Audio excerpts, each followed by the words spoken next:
खुश आमदीद, खैर मकदम और वेलकम है आप सभी सामईन व नाज़रीन का आपके अपने ही पसंदीदा यूट्यूब चैनल रिजवान ज़हीर पर। आज की इस वीडियो में आप सबों से मैं बात करूंगा मानो की दो अहम चीज़, यानी सबसे अहम जो है वो सीट एबिलिटी का। यानी मानो में जितने भी इंट्रेंस बेस्ड के कोर्सेज हैं जैसे BEd, DElEd, MEd, MBA, BTech, MCA, MTech या फिर डिप्लोमा या पॉलिटेक्निक, उन सभी कोर्सेज में कितनी सीटें हैं और साथ ही साथ सीट के साथ हम किस सेंटर पर कितने, जैसे आप जानते हैं कि मानो का एक मेन कैंपस हैदराबाद है, उसके अलावा ऑफ कैंपस भी हिंदुस्तान के लगभग 9 सूबों में है। तो उनमें से किस स्टेट में किस कोर्स के लिए सेंटर है और अगर है तो वहाँ किस सब्जेक्ट के लिए कितनी सीट है, उस चीज़ को हम डिस्कस करूँगा।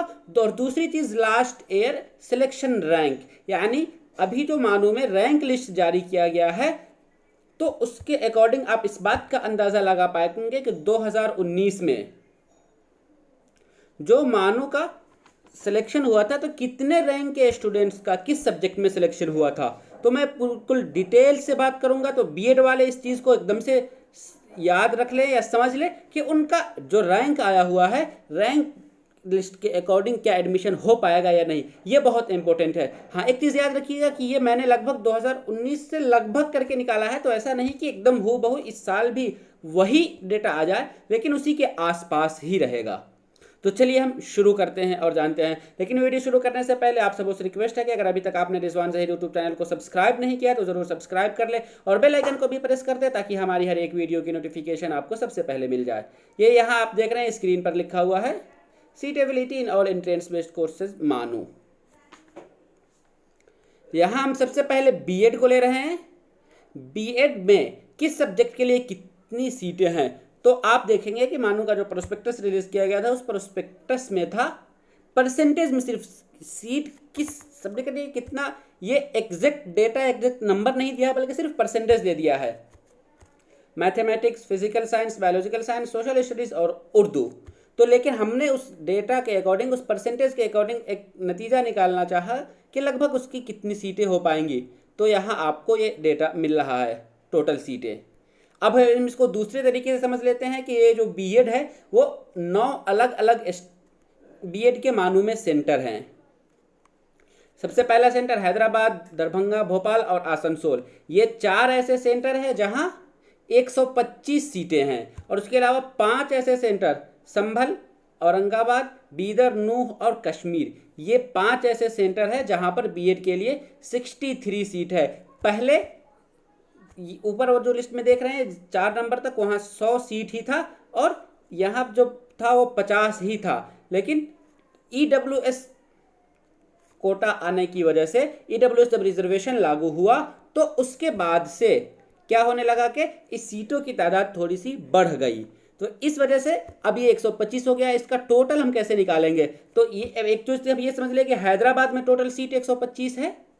और दूसरी चीज़ इसे आप सभी को समझ लीजिए कि जिस सेंटर पर टोटल सीट कितनी है, अब हम एक सब्जेक्ट में कितनी सीट है, तो हैदराबाद मैथ में 26 सीट है, फिजिकल साइंस के लिए हैदराबाद मेन कैंपस में 18 सीट है, बायोलॉजिकल के लिए 31 है और सोशल स्टडीज़ के लिए 36 सीट है। उर्दू की सिर्फ और सिर्फ 14 सीटें हैं।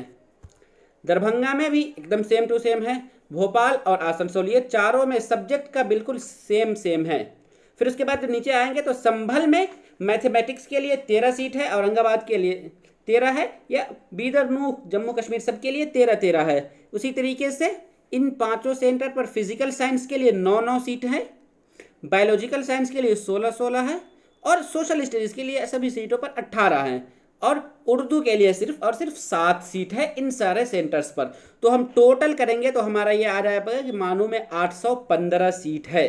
टोटल कितने, 815, जिसमें से मैथमेटिक्स के लिए टोटल 169 है, फिजिकल साइंस के लिए 117 है, बायोलॉजिकल साइंस के लिए 204 है, सोशल स्टडीज़ के लिए 234 है और उर्दू के लिए 91 है। तो आप समझ गए कि किस सब्जेक्ट के लिए कितनी सीटें। लेकिन एक चीज़ और यहाँ याद रखिएगा, ये बिल्कुल हम एकदम से एग्जैक्ट डाटा 100% इन सीटों का हम यहाँ पर नहीं दे पा रहे हैं, क्योंकि वहाँ परसेंटेज निकाला गया है और बाज़ दफ़ा वो परसेंटेज में थोड़ा सा किसी को कम या ज़्यादा, तो ये सीट लगभग 2-4 इससे कम या ज़्यादा हो सकता है, लेकिन 2-4 उससे ज़्यादा का फर्क नहीं होगा। हाँ, एक चीज़ और भी है इस बार याद रखना है कि मानो कि अब तक जो सेंटर्स आ रहे थे उनमें से कुछ सेंटर्स पर एनसीटीसी अप्रूवमेंट अभी बाकी है, जैसा कि दरभंगा का जो एमएड है, हम एमएड पर आगे बात करेंगे, कश्मीर का बीएड और भोपाल का, इन दोनों सेंटर्स पर थोड़ा सा प्रॉब्लम था। अगर वो एनसीटीसी अप्रूव्ड हो जाता है, वहाँ से उसे मान्यता मिल जाती है तो उस पर एडमिशन होगा, अदरवाइज वो अभी पेंडिंग में रहेगा, वेटिंग में रहेगा। तो समझ गए। अब आगे बढ़ते हैं। तो वही, अगर कोई एक सेंटर पर अगर अप्रूवमेंट नहीं मिलता है तो वो सीट वहाँ का उतना कम हो जाएगा, माइनस हो जाएगा। हम एमएड पर आ रहे हैं। एमएड हैदराबाद 63 है, दरभंगा 63 है और भोपाल भी 63 सीट है। एमएड के लिए मानू में टोटल सीट 189 है। हाँ, इसमें अब भोपाल के एमएड के लिए थोड़ा सा अभी कंफर्म नहीं है। अगर कंफर्म होगा तो आपका एडमिशन होगा, नहीं होगा तो फिर आपका एडमिशन यानी भोपाल में एडमिशन ही नहीं होगा। वेट करते हैं कि क्या होता है आगे। अब हम देख रहे हैं डिप्लोमा इन एलिमेंट्री एजुकेशन, यानी ये डीएलएड है। डीएलएड के लिए सिर्फ और सिर्फ मानू में हैदराबाद कैंपस ही अवेलेबल है और 125 सीट है। डिप्लोमा इन इंजीनियरिंग, जिसे हम पॉलिटेक्निक भी कहते हैं, इसको थोड़ा सा आप समझिए कि मानो के कितने कैंपस हैं। सॉरी, ये यहाँ आप देख रहे हैं कि मानो में इतने ब्रांचेस हैं डिप्लोमा के लिए। Diploma in civil engineering, diploma in computer science and engineering, diploma in electronics and communication engineering, diploma in information technology, diploma in mechanical engineering. तो ये इतने ब्रांच है, इसमें से किस ब्रांच के लिए किस सेंटर पर, हैदराबाद मेन कैंपस में इन ब्रांचेस की इतनी इतनी सीटें हैं। बेंगलुरु में सिर्फ 3 ही ब्रांच है, दरभंगा में सिर्फ 3 है, सिविल, कंप्यूटर साइंस और इलेक्ट्रॉनिक्स एंड कम्युनिकेशन इंजीनियरिंग। उसी तरह से कडप्पा में सिविल इंजीनियरिंग है, इलेक्ट्रॉनिक्स एंड कम्युनिकेशन इंजीनियरिंग है और फिर मैकेनिकल इंजीनियरिंग। तो इस तरीके से आप देख लीजिए, यहाँ स्क्रीन है, आप इसका स्क्रीनशॉट भी कर लीजिए, अब ज़्यादा फायदा रहेगा, आप याद समझ पाएंगे, देख पाएंगे कि टोटल सीट हैदराबाद में डिप्लोमा इन इंजीनियरिंग डीएलएड के लिए, sorry diploma in engineering polytechnic के लिए 300 सीट है, बेंगलुरु में 225 सीट है, दरभंगा में 225 है, कडप्पा 225 और Cuttack 225, total 112 total 1200 seat diploma के लिए मानू में 1200 सीट हैं। आगे अब हम थोड़ा सा कुछ और कोर्सेज है जिसमें एडमिशन इंट्रेंस के थ्रू होता है, जैसा एमबीए। तो एमबीए में टोटल 113 सीट है और ये सिर्फ हैदराबाद कैंपस में ही है, बाकी मानो के किसी और कैंपस में एमबीए नहीं है।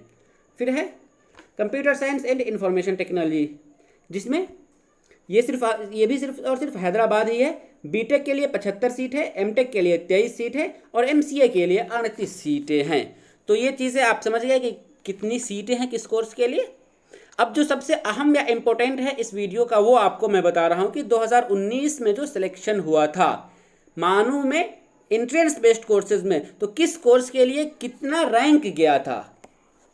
तो एक और चीज़, लेकिन ये बिल्कुल आप इसको फाइनली नहीं समझिए, इसमें थोड़ा सा 2-4 प्लस माइनस हो सकता है और ये ऑफिशियल डेटा भी नहीं है। हमने लगभग जो डेटा अवेलेबल था उसके अकॉर्डिंग इसे फाइंड करने की कोशिश की है।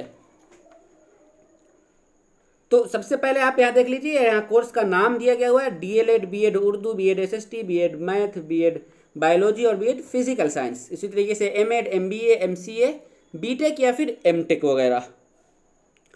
तो इनमें से किस कोर्स के लिए कितना कट ऑफ गया वो आप यहाँ स्क्रीन पर देख रहे हैं। बीएड, हम डीएलएड सबसे पहले बात करते हैं क्योंकि डीएलएड की रैंक लिस्ट भी जारी हो चुकी है और रैंक लिस्ट तो सभी की, इसका भी आ चुका है।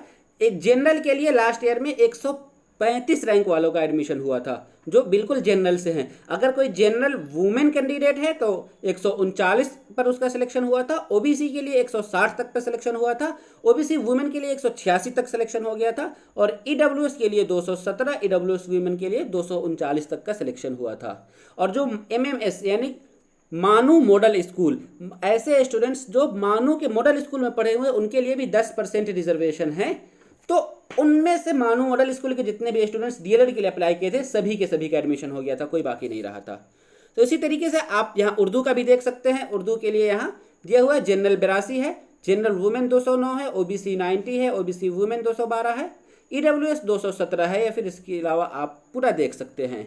तो आप इसका स्क्रीनशॉट कर लीजिए, आपको समझ में आ जाएगा। या फिर आपने जिस सब्जेक्ट के लिए फॉर्म अप्लाई किया है उस सब्जेक्ट में लास्ट ईयर कितने रैंक वालों का सिलेक्शन हुआ था यहाँ आपको पता चल जाएगा। तो जिस सब्जेक्ट में जितनी कम सीटें, जैसे मानो में सबसे ज़्यादा एसएसटी की सीट है, तो एसएसटी में सबसे ज़्यादा हद तक रैंक वालों का भी सिलेक्शन हुआ था। लेकिन उर्दू की सबसे कम सीट है तो उर्दू में बहुत कम रैंक का, यानी आप देख लीजिए 100 भी नहीं किया। अगर आप जनरल या ओबीसी के लिए, जनरल के लिए 82 या ओबीसी का 90 के अंदर वाला ही सिलेक्शन हो पाया था, उससे ज़्यादा वालों का नहीं हुआ था। तो इसको आप समझ लीजिए, देख लीजिए। उम्मीद करता हूं कि इस बार जो एडमिशन होगा वो भी इसी बेस पर होगा, लगभग इसी के आसपास इस बार का भी रैंक रहेगा। एक चीज़ इस बार थोड़ा और नुकसान हो सकता है, क्यों, वो थोड़ा सा टेक्निकल चीज़ आपको बता दूं, लेकिन उससे पहले मैं बता रहा हूं कि ये देख रहे हैं कि डिप्लोमा इन इंजीनियरिंग 2019 में जो लोग पॉलिटेक्निक के लिए अप्लाई किए थे उनमें सभी का एडमिशन हो गया था। उसका रीज़न ये था कि पॉलिटेक्निक में मानू में कुल 1200 सीट है और स्टूडेंट्स जो एग्ज़ाम में अपेयर हुए थे वो 1100 ही थे, तो 100 सीट तो खाली ही रह गए ना। तो यहाँ पे जितने लोगों ने, इस वजह से पिछले साल पॉलिटेक्निक के लिए दोबारा से री अप्लाई का डेट आया था, तो 2 मरतबा एडमिशन होकर वहाँ की सीट फुल हुई। अब हम जो असल चीज़, एक और पॉइंट की बात बताने वाले थे कि आप लोगों का जो रैंक आ रहा है, मैं कहूँगा कि अगर आपका सिलेक्शन लिस्ट में नाम आता है तो जो भी सेंटर मिले उस सेंटर पर एडमिशन ले लीजिए। एक रीज़न ये है कि इस बार थोड़ा सा कट ऑफ ये और भी कम रहेगा, बहुत कम, के हर साल ऐसा होता था कि मानू का जो एडमिशन होता था वो AMU और फिर यानी अलीगढ़ मुस्लिम यूनिवर्सिटी और जामिया मिल्लिया इस्लामिया, इन दोनों के एडमिशन होने के बाद मानू का रिजल्ट सबसे लास्ट में होता था। तो कुछ ऐसे स्टूडेंट्स जो AMU और जामिया दोनों में अप्लाई करते थे और मानू में भी अप्लाई कर रहे थे, तो पहले उनका एडमिशन हो गया इनमें से कहीं एक जगह, तो मानू में वो छोड़ देते थे। लेकिन इस बार का थोड़ा सा उससे अलग है, डिफरेंट क्या है, सबसे पहले मानू एडमिशन ले रही है, तो जो चीज़ पहले मिलने वाली होती है लोग उसे छोड़ते नहीं हैं। तो इस वजह से इस बार थोड़ा सा मुश्किल हो सकता है, डर लग रहा है कि ये जो कट ऑफ पिछले साल किया था उसके अकॉर्डिंग और भी कम ही रहेगा। तो चलिए देखते हैं अब क्या होता है, क्योंकि 1-2 दिन में तो अब आप लोग का लिस्ट आ ही जाएगा। फिर मिलेंगे हम आप सबों से, तब तक के लिए शुक्रिया, अल्लाह हाफिज़ और best of luck for all.